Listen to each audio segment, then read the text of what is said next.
እንደምን አላችሁ ከብራን ቤተሰቦቻችን ግንባር የተገኙ መረጃዎችንና ለሰሙት ይገባል ያልናቸውን መረጃዎች አሰባስበን ወደ እናንተ መጥተናል። እናንተም ሰብስክራይብ፣ ሼር እያደረጋችሁ በርታት እንድትሆኑ ዘንድ እየተማጸንን በቅድሚያ አርዕስተ ዜና እናሰማችኋለን።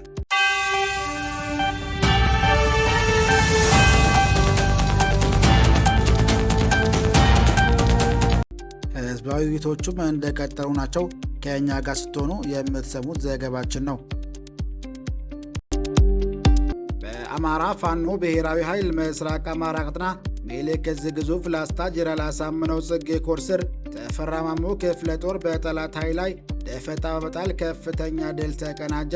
አብራችሁ ስትቆዩ ትሰሙታላችሁ። በወልዲያ ከተማ በቅርብ ርቀት በተደረገው የአጭር ሰዓት ማጥቃት ከ20 በላይ የአገዛዙ ወታደሮች ተገደሉ። በዝርዝር የምንመለከተው ይሆናል። ከብርሃን አድማጮቻችን በድጋሚ ለዚህ ቻናል አዲስ የሆናችሁ ቤተሰቦች ሰብስክራይብ ማድረጉን እንዳትዘንጉ እያልን የግንባር መረጃዎች እንደተለቀቀ ወዲያውኑ እንዲደርሳችሁ ደወል ምልክቱን ተጫኑት እያልን በቀጥታ ወደ ዝርዝር መረጃ አቀናን።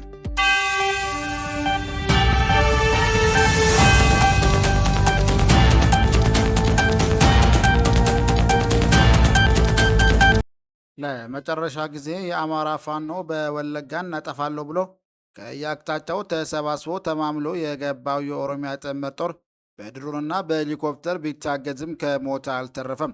በአሁኑ ሰዓት ውባንጭ ቀበሌም በመልሶ ማጥቃት ሙሉ በሙሉ የተቆጣጠረው የአማራ ፋኖ በወለጋ በአይነቱ ለየት ያለ ድል አስመዘግቧል።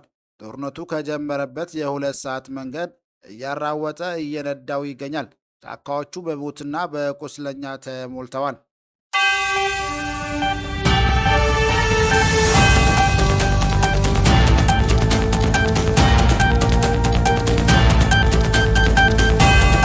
ከወልዲያ ከተማ በቅርብ ርቀት በተደረገ የአጭር ሰዓት ማጥቃት ከ20 በላይ የአገዛዙ ወታደሮች ተገደሉ።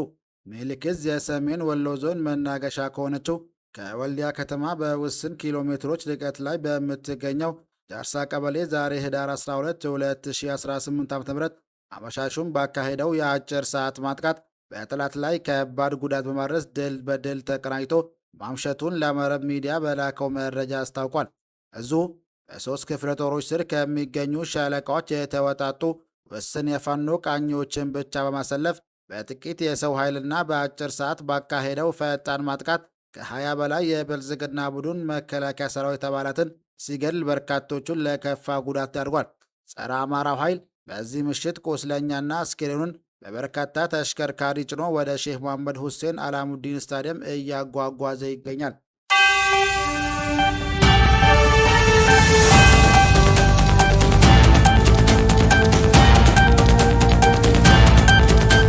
መብረቁ እውነትም መብረቅ ሆነዋል።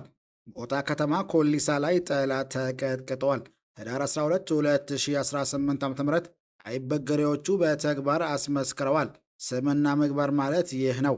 በዛሬው ዕለት ጠላትን ሲያስለፈልፍ የዋሉ ሲሆን ሽንፈቱን ማረጋገጥ ያቃተው የጁላ ጦር የጀግኖቹን ቀዬ መድፈር አልቻለም። በ201ኛ ኮር በ54ኛ ክፍለ ጦር ውስጥ ከሚገኙት ወረዳዎች መካከል በሞጣ ኮሊሳ ዙሪያ ተንቀሳቅሶ ለመክበብ ሲሞክር ነገሩ ተገልብጦ በቆንጆቹ ከባ ውስጥ ለመውደቅ ችሏል።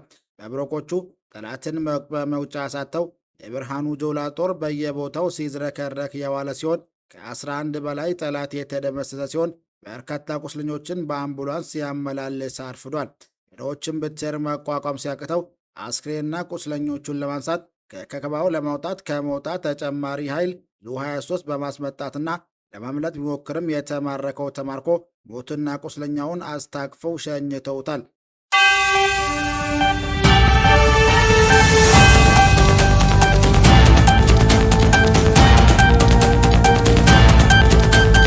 የምስራቅ አማራ ኮር 1 የባለሽርጡ ክፍለ ጦር በሰሜን ወሎ ዞን ሀብሩ ወረዳ በጊራና ከተማና በጎራርባ ቀበሌ ሲንቀሳቀስ በነበረው የስርዓቱ ወታደር ላይ በተያዘ የተጠና የደፈጣ ጥቃት የጠላትን ኃይል ሙትና ቁስለኛ በማድረግ ድል ተጎናጸፈ። የአብሪትና ትዕቢት ተሞልቶ የመጣውን የአብይ አህመድ ጭራቅ ሰራዊት በሀብሩ ወረዳ ጊራና ከተማ የሚሊሻ ካምፕ ላይ በተወሰደ የደፈጣ ጥቃት 10 የሚሊሻ ኃይሎችን በመደምሰስ እና ጥቁሩ በውሉ ያልታወቀ ባንዳ የሚሊሻ ኃይሎችን ማቁሰልና መበተን ተችሏል።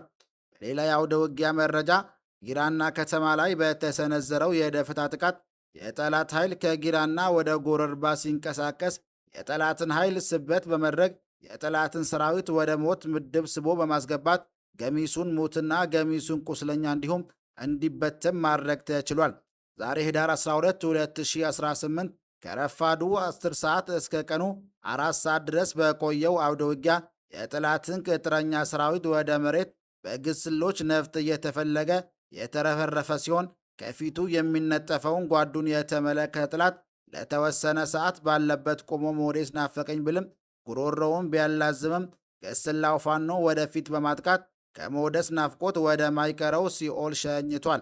አንድ ጥይት ለአንድ ጠላት በሚል የአማራ ብሂል ለአንድ ጠላት በአንድ ጥይት ግንባሩን ተብሏል። በርካታ ሙትና ቁስለኛ ያስተናገደው የአብይ አህመድ ሰራዊት የሞራል ውድቀት የቁስል ክስረትን በማስተናገድ እና የደረሰበትን በትር መቋቋም ሲያቅተው ሁለት ንጹሃኖችን በዘፈቀደ ተኩስ በመግደል የዘወትር ግብሩንና አቅዶ የመጣውን የጥፋት ተልዕኮ ሳያሳካ ወደ መጣበት ወደ ጊራና መርሳ ከተማ መመለስ ተችሏል። አገዛዙ ክፉኛ የቆሰለውን ሰራዊት በአምቡላንሶች ወደ ጊራና ጤና ጣቢያ መርሳ ሆቴል ሲያስገባ ታይቷል።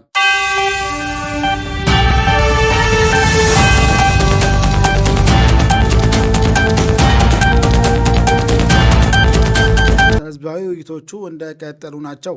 የአማራ ፋኖ ብሔራዊ ኃይል ቴዎድሮስ ዕዝ 201ኛ ኮር 64ኛ ክፍለ ጦር አመራሮችና የእነማይ ወረዳ ጊዜያዊ መንግስት አስተዳደር በተገኙበት በእነማይ ወረዳ ቀሸምሽ ቀበሌ ህዝባዊ ውይይቶች አካሂዷል። የቀበሌ አስተዳደር ጸጥታ ዘርፍ፣ የቀበሌ ማህበራዊ ፍትህ አገልግሎት፣ የቀበሌ ወጣት አደረጃጀት፣ የቀበሌ ችግር ፈቺ የሀገር ሽማግሌዎችን አዋቅረዋል። በስብሰባ መድረክ የተገኘው ማህበረሰቡ የተሰራው የቀበሌ አዲስ አደራጀት ደስተኛ መሆኑን ተናግረዋል። በህዝብ ውይይት መድረክ የመሩት የክፍለ ጦርና የወረዳ ጊዜያዊ መንግስት አመራሮች የአማራ ህዝብ የህልውና ትግል ያለበትን ወቅታዊ ቁመናና አገዛዙ በአማራ ህዝብ ላይ እያካሄደ ያለውን ዘር ተኮር ጭፍጨፋ አስረድተዋል።